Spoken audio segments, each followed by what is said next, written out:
तो hello students, आपका स्वागत है जहाँ सर में। आज के वीडियो में हम आपको जो बताने जा रहे हैं फर्स्ट ईयर की जो फिजिक्स है उसका पहला चैप्टर भौतिक जगत फिजिकल वर्ल्ड के बारे में बताने जा रहे हैं। तो आपकी फर्स्ट ईयर की क्लास स्टार्ट हो रही है। इस वीडियो को अपने दोस्तों में शेयर करें, वीडियो को लाइक करें, साथ ही साथ चैनल को सब्सक्राइब करना ना भूलिएगा। चलिए स्टार्ट करते हैं। भौतिकी क्या है? भौतिकी क्या है? पहले तो आप इस वर्ड को समझिए। भौतिकी क्या है? क्या है भौतिकी? क्या है? हमारा पहला चैप्टर है, पहला टॉपिक है सॉरी, भौतिकी क्या है? What is physics? फिजिक्स के बारे में बताना है आपको। What is physics? देखिए, जो फिजिक्स है, देखिए अगर आप इस चैप्टर के बेसिक्स समझ जाएंगे तो आप इस चैप्टर को काफ़ी खुद सॉल्व कर सकते हैं। और अगर आप फर्स्ट ईयर की फिजिक्स के बारे में समझ गए तो आप ट्वेल्थ की फिजिक्स भी आसानी से कर सकते हैं। ठीक है, तो भौतिक जगत है आपका चैप्टर। तो उसमें आपका पहला टॉपिक है भौतिकी का। भौतिकी क्या है? What is physics? तो आधुनिक विज्ञान का युग है। विज्ञान साइंस तथा लैटिन साइंटिया शब्द से लिया गया है, जिसका अर्थ है जानना। मानव की जिज्ञासा अपने चारों ओर वस्तुओं के बारे में अधिक से अधिक जानकारी प्राप्त करने की है। मानव ने सतत प्रेक्षण तथा प्रायोगिक अध्ययन द्वारा काफी जानकारी प्राप्त कर ली है। देखिए, आपको इसमें कुछ लिखना नहीं है, ये केवल आपके पढ़ने के लिए है। इस कारण मैं आपको इस किताब में ही बता दे रहा हूँ, ये आपको केवल पढ़ने के लिए। आपको आगे की चीज़ आगे से शुरू होगी। ये भौतिक जगत जो चैप्टर है ये आपकी नॉलेज बढ़ाने के लिए है। इस चैप्टर में से शायद ही फर्स्ट ईयर के पेपर में आपको 1-2 नंबर का क्वेश्चन मिलता है कि आपको इसकी शाखा के बारे में, जो इसकी शाखा है उसके बारे में आपको क्वेश्चन मिलेगा। इस कारण मैं आपको इसमें समझा देता हूँ। देखिए, जिसमें जो दिए हैं, देखिए भौतिक अंग्रेजी भाषा में फिजिक्स कहते हैं, जो ग्रीक भाषा के शब्द फ्यूसिस से लिया गया है।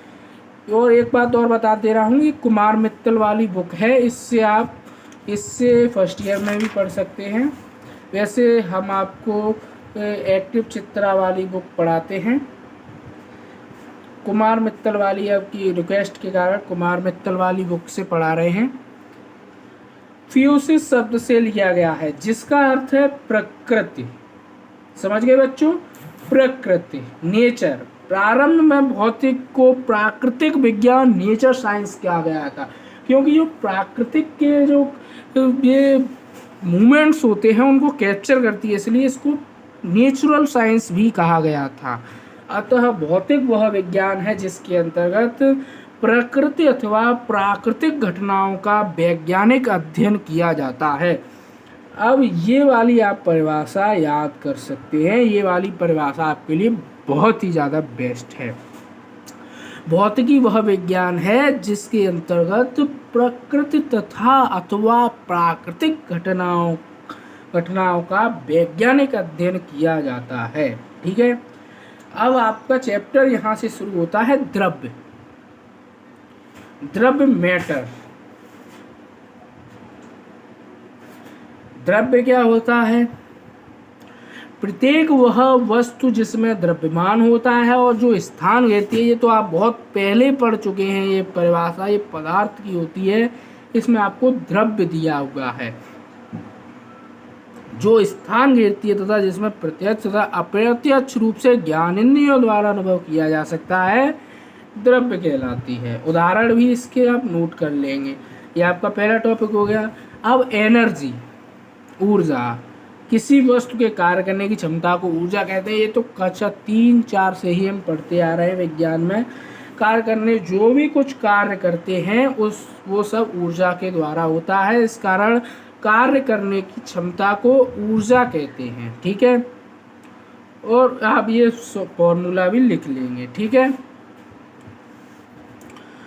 आपको इस परिभाषा को भी लिख लेना है। और भौतिक का कार्य, क्षेत्र तथा रोमांच, इनमें आपकी स्थूल प्रभाव के अंतर्गत, भौतिकी की स्थूल प्रभाव के अंतर्गत आपकी शाखाएं होंगी। तो आपको शाखाओं के बारे में बताते हैं। आपको इसमें शाखाओं का अध्ययन इसलिए करना है क्योंकि आपको जब आप बीएससी एमएससी में पहुंचेंगे तो आपको इन सभी शाखाओं की अलग अलग बुक्स मिलेंगी और उन बुक्स के तहत आप अलग अलग इन विषयों को पढ़ेंगे। इन शाखाओं को थोड़ा थोड़ा इन बातों में बता देता हूँ। यांत्रिकी मतलब मैकेनिक्स होती है, ऊष्मागतिकी थर्मोडायनामिक होती है, प्रकाश की यूनिट का आप 12th में ही अध्ययन करेंगे, ऑप्टिक्स का, दोलन तरंगें और विद्युत गतिकी, इसका भी आप 12th में अध्ययन करेंगे। और उसके बाद आपकी आती है वास्तविक और भौतिक अध्ययन, उत्तेजन तथा रोमांचकारी है, जो सभी विज्ञान की शाखाओं पर बेस्ड है। ठीक है, भौतिकी, प्रौद्योगिकी एवं समाज। अब फिजिकल टेक्नोलॉजी एंड सोसाइटी में इसका क्या महत्व है ये भी बताना है आपको।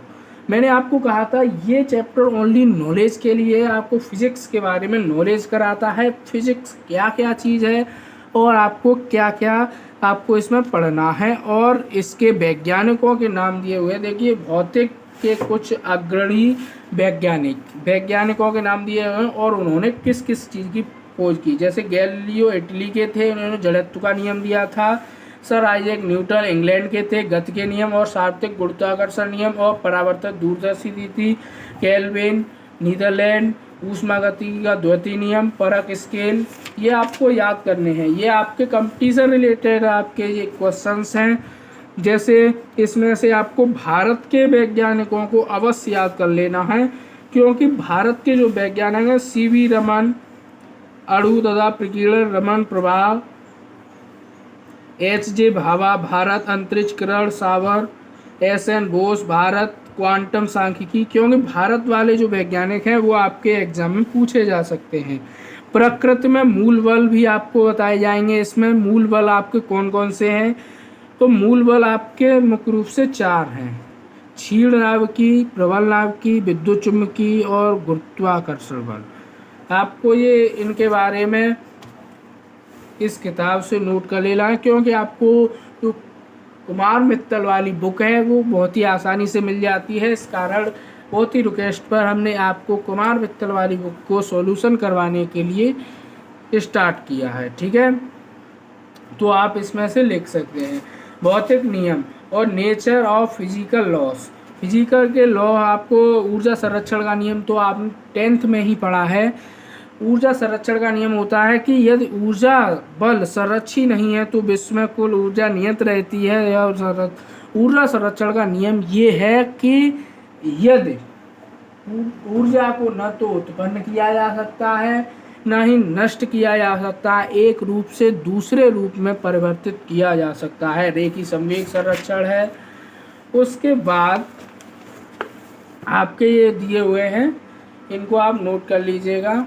उसके बाद आपको इसमें से जो आपको क्वेश्चंस दिए हैं उनको हल कर लेना है।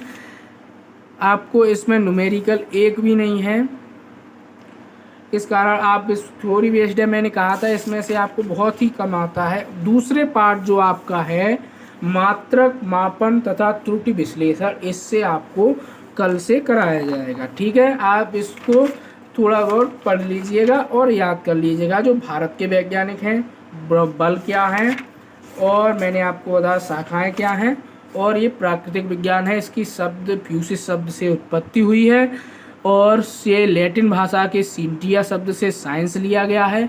ये सब नॉर्मल सी चीज़ें आप याद कर लीजिएगा। तो thank you for watching this video. Next video के लिए झासर को सब्सक्राइब जरूर करें और वीडियो को लाइक करें, अपने दोस्तों में शेयर करें। साथ ही साथ अगर कुछ समझ में नहीं आता तो कमेंट जरूर करें। Thank you for watching this video. अपने दोस्तों में शेयर करें और चैनल को सब्सक्राइब करना ना भूलिएगा। Thank you.